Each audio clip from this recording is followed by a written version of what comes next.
6 April 1975। হিমালয়ের কোলে ছোট্ট এক রাজ্য সিকিম। গ্যাংটকের রাজপ্রাসাদে সবেমাত্র সকালের নাস্তা শেষ করেছেন রাজা পার্লডেন থোন্ডোপ নামগিয়াল, সিকিমের শেষ চোগিয়াল। তিনি জানতেন তার রাজ্যে অস্থিরতা চলছে, মাথাভর্তি রাজনৈতিক চাপ আছে, দিল্লির সাথে সম্পর্ক টানাপোড়েনের। কিন্তু তিনি যেটা জানতেন না সেটা হলো আর মাত্র কয়েক মিনিট পর তার রাজত্বের সূর্য চিরতরে অস্ত যেতে চলেছে। তখনও তিনি কল্পনাও করতে পারেননি মাত্র কয়েক মিনিটের মধ্যেই বদলে যেতে চলেছে কয়েকশো বছরের পুরনো এক রাজতন্ত্রের ইতিহাস। এটি কিছুক্ষণ পরে হঠাৎ করে প্রাসাদের প্রধান ফটকের সামনে এসে হাজির ভারতীয় সেনাবাহিনীর একটি গাড়ি। চোখের পলকে পজিশন নিল কমান্ডোরা। রক্ষী বাহিনীর সাথে চলল সংক্ষিপ্ত কিন্তু তীব্র এক গোলাগুলি। আর মাত্র 30 মিনিটের মাথায় প্রাসাদের চূড়ায় উঠতে থাকা সিকিমের জাতীয় পতাকাটি নামিয়ে ফেলা হলো। না, এটা কোনো সাধারণ সামরিক অভিযান ছিল না, এটি ছিল ইতিহাসের অন্যতম বিতর্কিত এবং গোপন এক মিশন, অপারেশন টুয়াইলাইট। কিন্তু কেন একটি স্বাধীন রাষ্ট্রকে ভারতের সাথে মিশে যেতে হলো? এটি কি সিকিমের জনগণের দীর্ঘদিনের দাবি ছিল, নাকি দিল্লির সাজানো কোনো সূক্ষ্ম ব্লুপ্রিন্ট? কেন সিকিমের শেষ চোগিয়ালকে নিজ প্রাসাদে বন্দী হতে হয়েছিল? আর এই পুরো ঘটনার নেপথ্যে ভারতীয় গোয়েন্দা সংস্থার এর ভূমিকা ঠিক কতটা ছিল? সিকিমের অস্তিত্ব বিলীনের সেই ইতিহাস নিয়েই আজকের ভিডিওতে আলোচনা করব। উন্মোচন করব সিকিমের ভারত মুক্তির পেছনে উত্থাপিত প্রতিটি প্রশ্নের।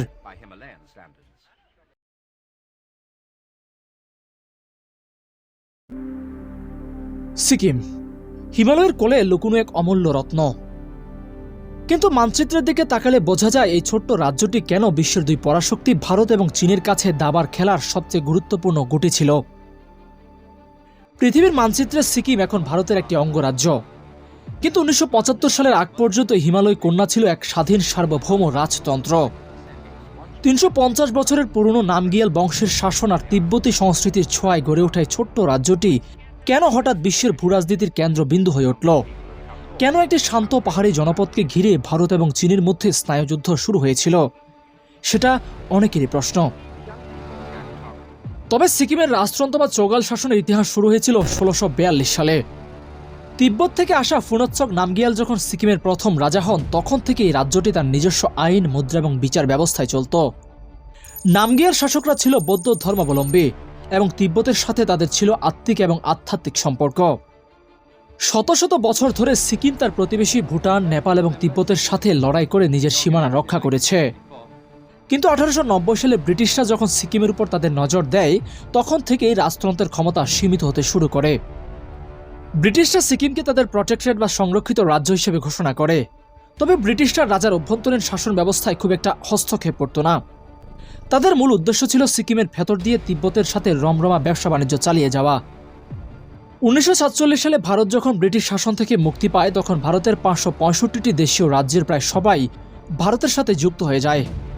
কিন্তু সিকিম ছিল ব্যতিক্রম।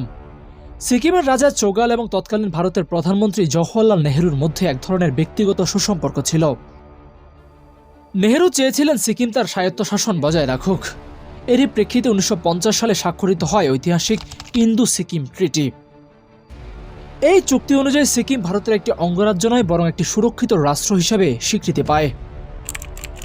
সিকিমের নিজস্ব পতাকা থাকবে, নিজস্ব আইন থাকবে, কিন্তু প্রতিরক্ষা, পররাষ্ট্র এবং যোগাযোগ ব্যবস্থা নিয়ন্ত্রণ করবে ভারত সরকার।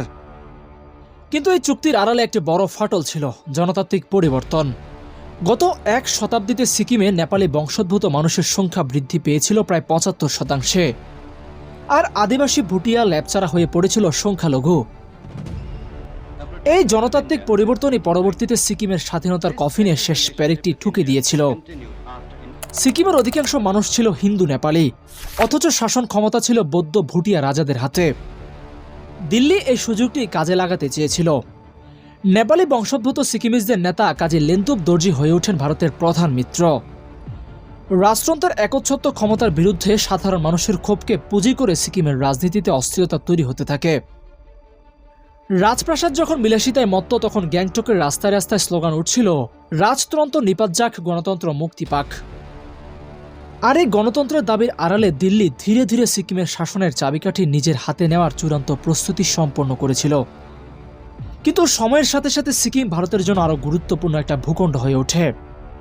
ভারতের জন্য সিকিমের গুরুত্ব বুঝতে হলে আপনাকে মানচিত্রের এই সরু রাস্তার দিকে তাকাতে হবে, যাকে বলা হয় শিলিগুড়ি করিডর। মাত্র ২০ থেকে ২২ কিলোমিটার চওড়ায় এক ফালি জমি ভারতের মূল ভূখণ্ডের সাথে উত্তর পূর্ব ভারতের ৭টি রাজ্য বা 7 সিস্টার্সকে যুক্ত করে রেখেছে। ভারতের সামরিক বিশ্লেষকদের কাছে এটি ছিল সবচেয়ে বড় দুশ্চিন্তার কারণ। যদি কোনো যুদ্ধে চীন সিকিমের ভেতর দিয়ে আক্রমণ করে এই করিডোরটি দখল করে নিত, তবে ভারতের আসাম, অরুণাচল বা মেঘালয় মুহূর্তে মূল ভূখণ্ড থেকে বিচ্ছিন্ন হয়ে যেত। সিকিম ছিল সেই করিডোরের উপর বসানো একটি প্রাকৃতিক দুর্গ। ভারতের জন্য সিকিমকে নিজের নিয়ন্ত্রণে রাখা কেবল রাজনৈতিক আকাঙ্ক্ষা ছিল না, এটি ছিল অস্তিত্ব রক্ষার লড়াই। কারণ সিকিম যার দখলে থাকবে, হিমালয়ের এই কৌশলগত উচ্চতা থেকেও সে পুরো উত্তর ভারত নিয়ন্ত্রণ করতে পারবে। তাই ভারতের নিরাপত্তার জন্য সিকিম ছিল এক দুর্ভেদ্য ঢাল। ১৯৬২ সালের চীন ভারত যুদ্ধে ভারত বড় এক ধাক্কা খেয়েছিল। সেই পরাজয়ের পর দিল্লির নীতি নির্ধারকরা বুঝতে পারেন বাফার স্টেট বা মধ্যবর্তী রাষ্ট্র হিসেবে সিকিমের স্বায়ত্তশাসন ভারতের নিরাপত্তার জন্য ঝুঁকি হতে পারে। বিশেষ করে ১৯৬৭ সালে নাথুলা এবং চোলা সীমান্তে ভারত এবং চীনের মধ্যে যে রক্তক্ষয়ী সংঘর্ষ হয়, তা দিল্লির উদ্বেগ বহুগুণ বাড়িয়ে দিয়েছিল। তৎকালীন প্রধানমন্ত্রী ইন্দিরা গান্ধী ছিলেন অত্যন্ত দূরদর্শী এবং কঠোর। তিনি জানতেন সিকিমের তৎকালীন রাজা বা চোগাল পালডেন থম্পুল নামগিয়াল ধীরে ধীরে সিকিমের জন্য পূর্ণ স্বাধীনতার দাবি তুলছেন। তিনি এমনকি জাতিসংঘ সিকিমের সদস্য পদের জন্য তলে তলে চেষ্টা চালাচ্ছিলেন। ইন্দিরা গান্ধী বুঝতে পেরেছিলেন এখনই যদি ব্যবস্থা না নেওয়া হয়, তবে সিকিম হবে ভারতের সীমানার ভেতরে আরেকটি স্বাধীন সত্তা, যা চীনের জন্য হবে একটি সহজ লক্ষ্য। তাই পর্দার আড়ালে তৈরি হতে থাকে এক বিশাল মাস্টার প্ল্যান, যার নাম দেওয়া হয় অপারেশন টুয়াইলাইট। ভারতের গোয়েন্দা সংস্থা রয়ের প্রতিষ্ঠাতা আর.এন. কাও এবং প্রধানমন্ত্রী ইন্দিরা গান্ধী নামটি বেছে নিয়েছিলেন একটা গভীর রূপক হিসেবে। এর অর্থ ছিল সিকিমের রাজতন্ত্রের সূর্য অস্তমিত হওয়া এবং ভারতের গণতন্ত্রের নতুন ভোরের সূচনা। এই অপারেশনটি এতটাই গোপনীয় ছিল যে ভারতের তৎকালীন প্রতিরক্ষা মন্ত্রী বা ক্যাবিনেট মন্ত্রীদের অনেকেই এই বিষয়ে বিন্দু মাত্রও জানতেন না। এমনকি সিকিমে মোতায়েন করা ভারতীয় সেনাবাহিনীর উচ্চপদস্থ অনেক কর্মকর্তাও জানতেন না যে তারা আসলে কি করতে যাচ্ছেন। পুরো বিষয়টি নিয়ন্ত্রিত হচ্ছিল সরাসরি প্রধানমন্ত্রীর দপ্তর এবং রয়ের সদর দপ্তর থেকে। ফিল্ড লেভেলে কাজ করছিলেন হাতে গোনা কয়েকজন এজেন্ট, যাদের কাজ ছিল সিকিমের রাজনৈতিক অস্থিরতাকে এমন এক পর্যায়ে নিয়ে যাওয়া যাতে ভারতীয় সেনাবাহিনীর হস্তক্ষেপ অনিবার্য হয়ে পড়ে। শুরু হয় সেই কাঙ্ক্ষিত অপারেশন। সিকিমের রাজাকে নিজ কক্ষে বন্দী করা হয়। রাজপ্রাসাদের চূড়া থেকে নামিয়ে দেওয়া হয় সিকিমের জাতীয় পতাকা, যা ছিল একটি স্বাধীন রাষ্ট্রের অস্তিত্ব বিলীনের প্রতীক।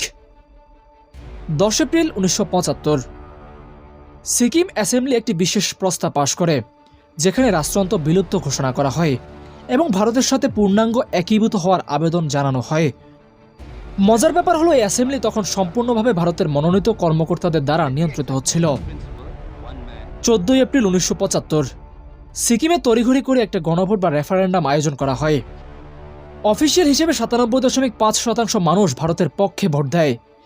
কিন্তু আজও অনেক ঐতিহাসিক প্রশ্ন তোলেন, যে দেশে তখন সেনাশাসন চলছে এবং যোগাযোগ বিচ্ছিন্ন, সেখানে মাত্র কয়েকদিনের নোটিশে এত বড় গণভোট কতটা স্বচ্ছ ছিল। ২ দিন পর ১৬ মে ১৯৭৫ ভারতের তৎকালীন রাষ্ট্রপতি ফখরুদ্দিন আলী আহমেদ বিলে স্বাক্ষর করেন। সিকিম সরকারিভাবে ভারতের ২২তম অঙ্গরাজ্য হিসেবে মানচিত্রে জায়গা করে নেয়। ৩৫০ বছরের রাজতন্ত্রের পতন আর অপারেশন টুয়াইলাইটের সেই উত্তাল দিনগুলো আজও অনেকের কাছে একটা রহস্যময় অধ্যায়। কারো কাছে এটি ছিল অত্যাচারী রাজতন্ত্র থেকে মুক্তি আর গণতন্ত্রের উদয়, আবার কারো কাছে এটি ছিল স্বাধীন রাষ্ট্রের মানচিত্র থেকে হারিয়ে যাওয়ার গল্প।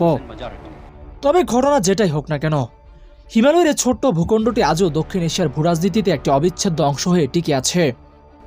ইতিহাসের পাতায় সিকিমের একীভূতকরণ চিরকাল এক বিতর্কিত কিন্তু সফল রাজনৈতিক মাস্টার স্ট্রোক হিসেবে স্মরিত হবে।